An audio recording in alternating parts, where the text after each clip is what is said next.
Tpok. I'm back in Katawa Shoujo.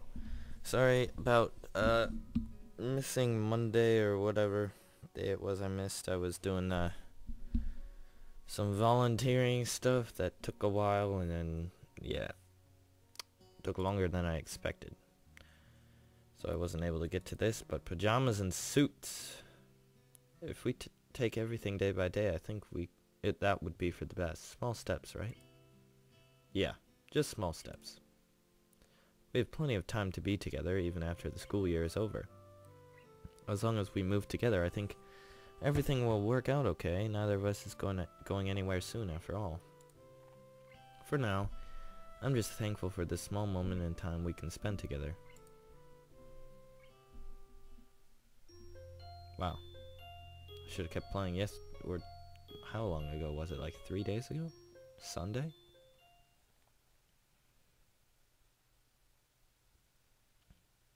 Uh-oh. I stand unmoving in the front of the door to the nurse's office for what feels like at least a dozen minutes or so.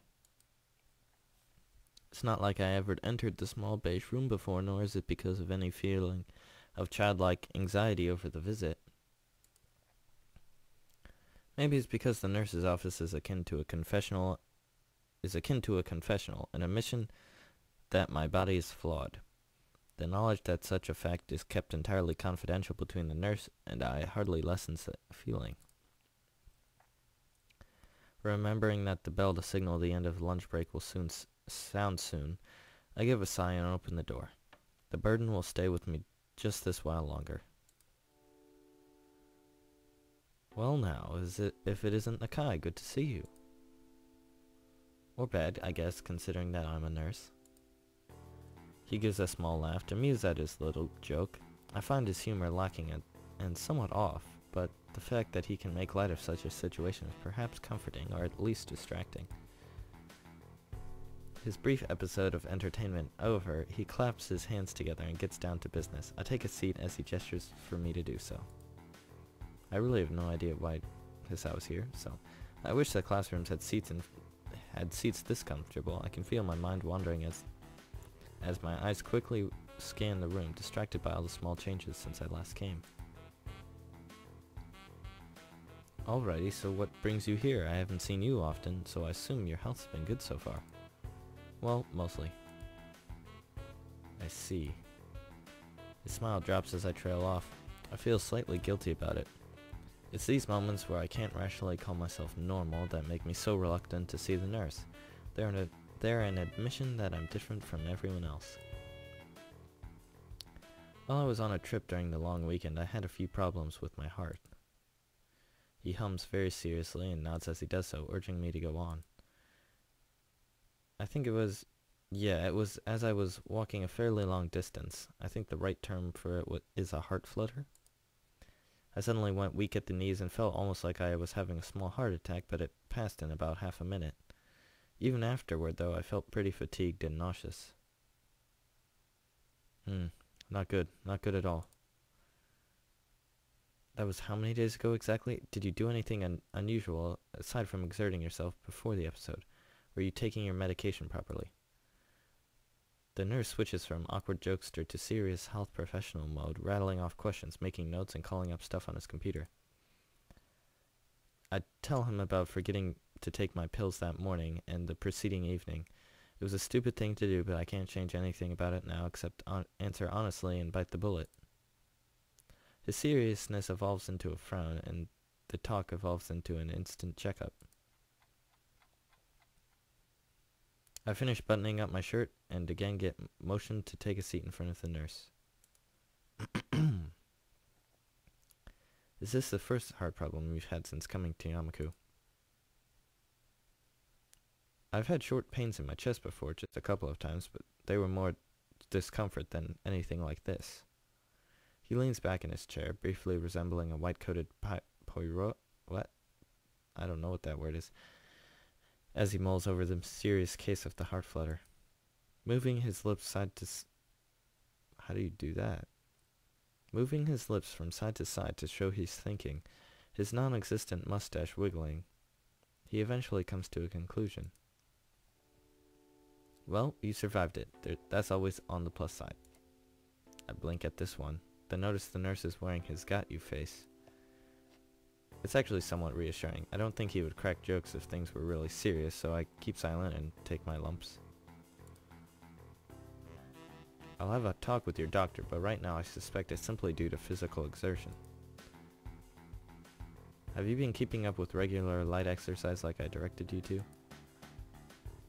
I make sure to walk a reasonable amount every day. It's usually enough to work up a bit of sweat, but then again, I'm not really as fit as I used to be. Okay, good. I thought he was going to scold me. That should be enough then. The main thing to keep in mind is to do regular low-stress exercise, not short bursts of sprinting and such. I understand. Since leaving the hospital, I've been a lot more focused on my studies, partly to take my mind off not being able to do more physical things. It's good to hear you're coping well. Sudden lifestyle changes can be hard at the best of times, so I'm pleased to hear that you sound like you have everything in order. Almost everything, that is. Nevertheless, I want to keep a close eye on you for a while, just for observation's sake. Just to make sure things aren't going downhill. You understand. That's something I really didn't want to hear. Since coming to Yamaku, all I've wanted to do is live as normal a life as possible. Observation was one of the words I came to hate most during my hospital stay. For so long I felt as if I could just walk straight out of the hospital doors, if not for that observation the doctors wanted so dearly. Sure, should I come in more often? She checks the calendar next to his computer, which seems to inflict on him a nasty case of furrowed brow. He spins back towards me after that. The summer holidays are a bit of a pain considering the timing. I'll check with your doctor to try and get a better handle on the situation, see how he wants to proceed, but I think you should just take things slowly and carefully for now. What you're describing doesn't immediately sound like a recurring event, but it won't hurt to slow down a bit for a while, just to make sure. What should I do for today? He looks over my shoulder, and I hear the phone ringing. Be back in a Hey, back. He looks over my shoulder at a clock hanging over the door. I'd never have noticed it if I hadn't followed his gaze. It's nearly time for school to be over, so you may as well just leave early. He gives me a sly wink, making sure that I understand he's doing me a favor. Well, nurse's orders. Thanks. That's what I'm here for, after all. I know you may not want to hear this, but you can't ignore your condition.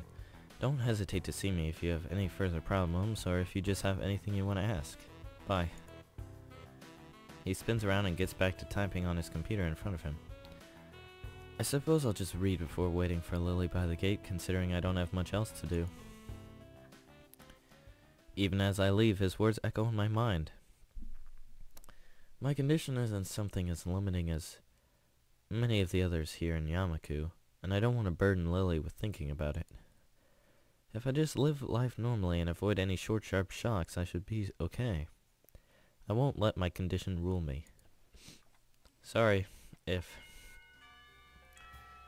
I come across as sick and my voice doesn't sound that good. It's because I'm kinda sick. Sore throat and everything. Just want to get this episode out. Lily comes into view soon after the bells heralding the end of the school day ring out. She says farewell to a number of her classmates headed in the other direction, before beginning her weekly trip to the convenience store. Afternoon, Lily. The immediate warm smile and relaxed demeanor she assumes upon noticing my presence are unexpectedly welcome. Hello, Hisao. Good afternoon to you. Too. She hesitates for a second, but eventually deigns to tilt her face forward and close her eyes. My lips meet hers with a measure of slight trepidation before we move off hand in hand. The fact that we're so close in height is somewhat useful at times, there being no need for either of us to turn our heads upwards nor downwards in order to meet the others. It doesn't take much time to leave the noise of the other students far behind us, the tapping of Lily's cane in her free hand the only sound to be heard. Silence, blissful silence, is all that greets us while we slowly walk in the setting sun's light. I think I'm coming to really like this town, the huge green hilly expanse, the trees everywhere, the somewhat rustic little buildings. He's describing things that she can't exactly see. So you've come to appreciate the tranquility of it as well? I think so. I came from a metropolitan city near Tokyo, so the quiet of this town really alienated me when I first arrived. After a while it became really nice though. I think I prefer it to the hustle and bustle of my home city now. While I preferred the quiet of such a rural town when I first arrived, I suppose I had the advantage of growing up in a quiet area before I came. Hanako said the surroundings are very pretty too. Lily may say such a thing easily, but each time she mentions how others describe sights around her as beautiful or pretty, I feel a little put off. I notice her expression becoming one of anticipation for some question or another. She always has a good sense for somebody's not saying something that's on their mind, so I may as well speak up. I was kind of wondering how to put this. Do you ever regret that you can't see what things look like for yourself? It's just something I've been thinking about. She thinks carefully for a time. Do you ever regret that you can't hear people whispering on the other side of a room?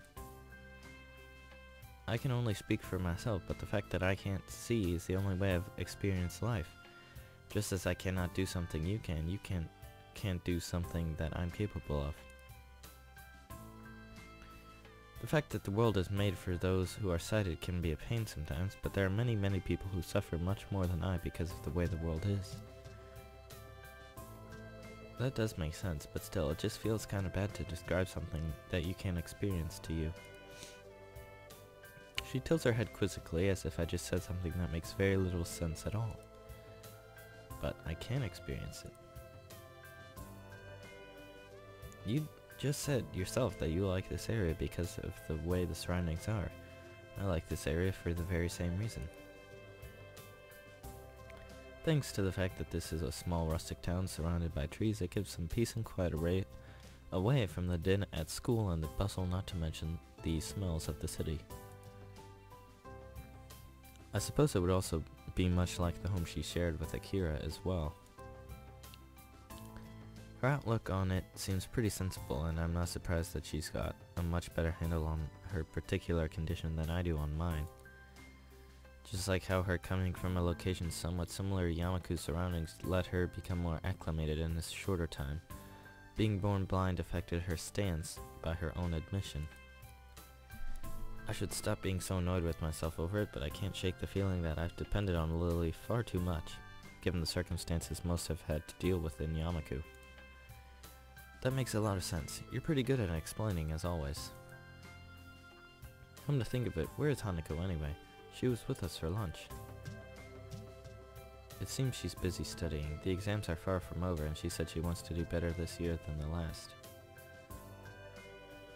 While I admire her work ethic, she's really trying to give us a lot of room alone recently.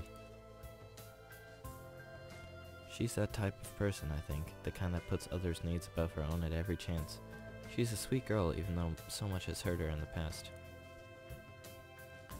I don't know, I feel like it's only now, when she's less close to me than ever, that she's truly finding herself.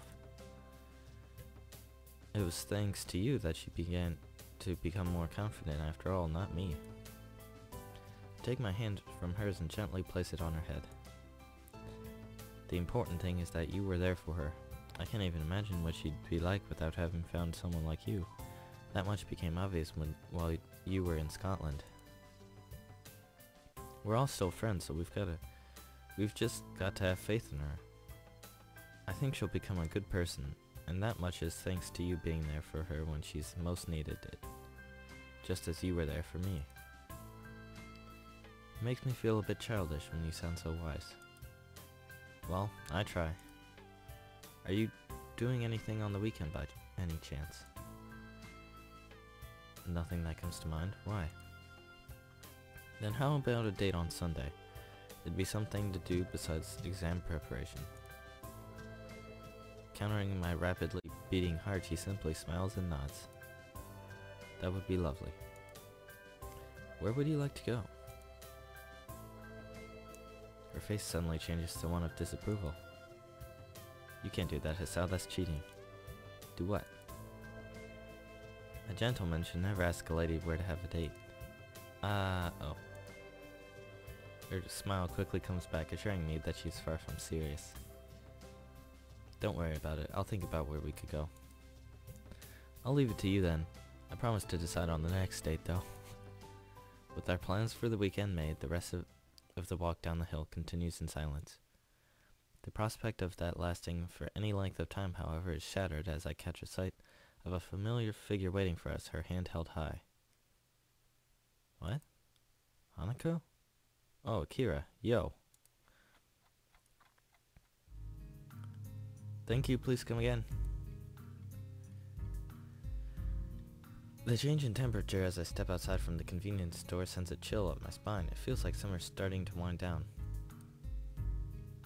Looking to my side, the same feelings seems to affect Lily as well, though unlike me, she doesn't manage to hide the fact. Something I don't realize at first was how physically delicate she is, even compared to the likes of Hanako. If I had to describe her, I'd have to say she reminds me of a China doll. What? Akira walks up behind her and gives her a couple of hard pats on the shoulder, much to Lily's consternation. For a moment she looks as envious of my status as an only child as I am of their close relationship. They talk between themselves for a few moments as I sort out my bags, their voices too low for me to catch. But eventually they break off and we begin to walk back to school. It feels good to be out of that damned office. You kids don't know how good you've got it out here. You have it out. You have it here. Kids. Tss, you too, then. Kids grow up so fast nowadays.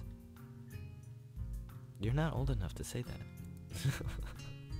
I don't know. Being around Hideaki makes me feel damned old. He's so precious. He reminds me of you when you were younger.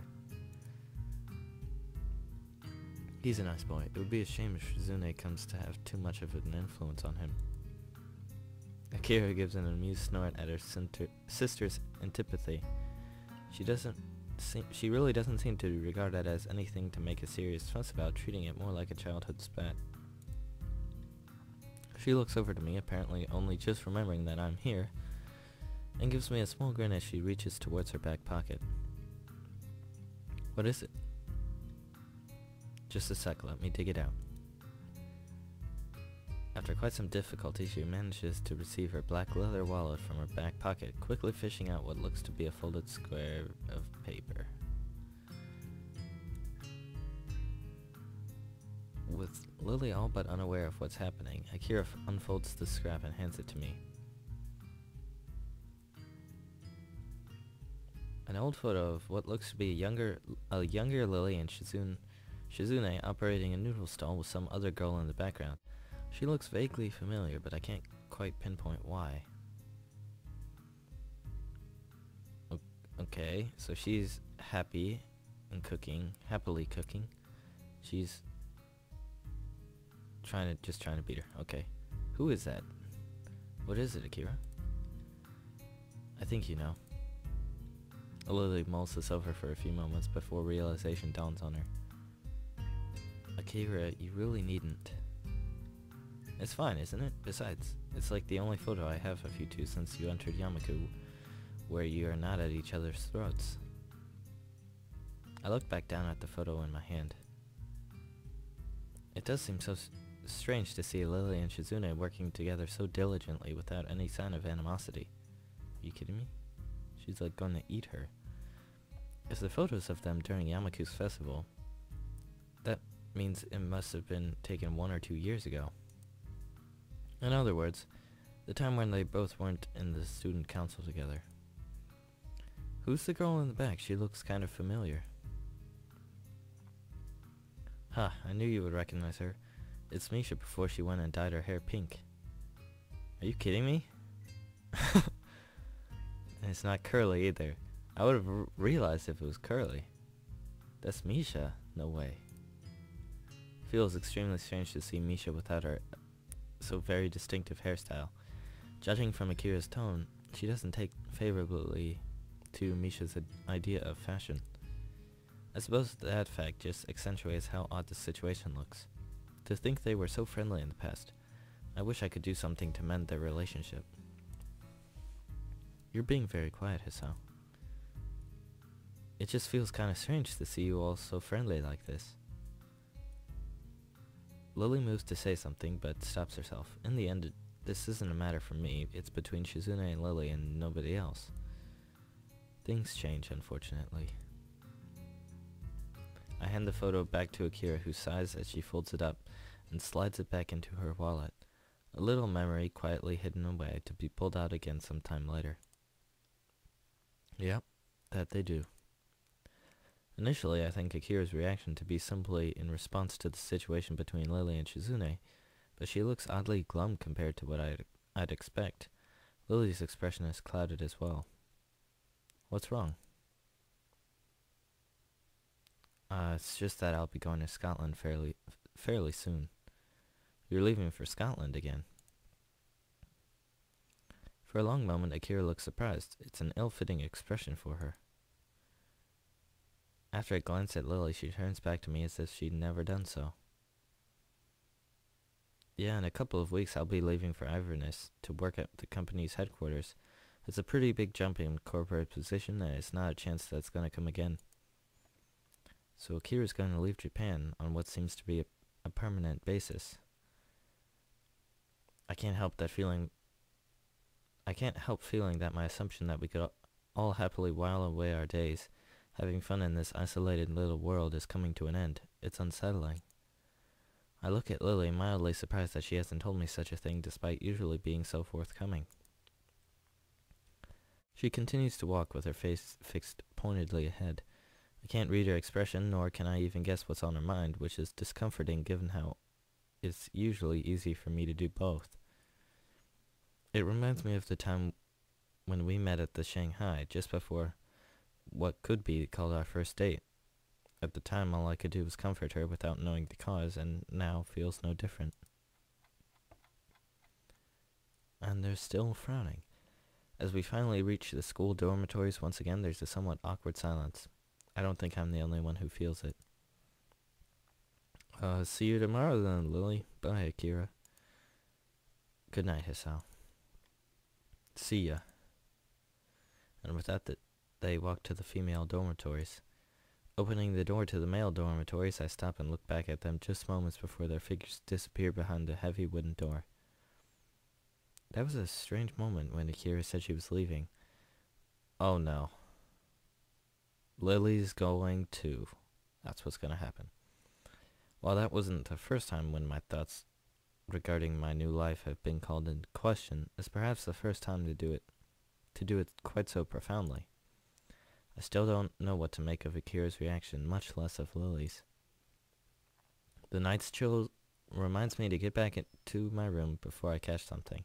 My bag's pulling down on my arms with seemingly redoubled weight. If nothing else, I have a date with her set up for the weekend. I just need to stop overthinking stuff and get on with things as they are. The exams are still ongoing after all, and with the trimesters end. Okay. My school has not done trimesters. It's always semesters. Like it's like the fall, winter, spring. Yeah. That's what it is. But the trimester, what do you do? Like, when does it end? Like, my semester ends at the winter break. It starts at the end. Semester 2 starts at the beginning, or at the end of winter break, when you come back to school. What is, like, trimester? It's like, what do you do? Stop at Thanksgiving? I don't know. And the summer holidays beginning soon, there'll be plenty to keep me busy for a while. As I give a yawn and retreat inside, my thoughts turn to what Lily will decide to set as the location of our weekend rendezvous. And that day's over, ending with an awkward silence, but hey, maybe it'll fast forward to our date. Oh geez, it did. Stop. Stop. I am out of time. I'm sorry. Stop panning.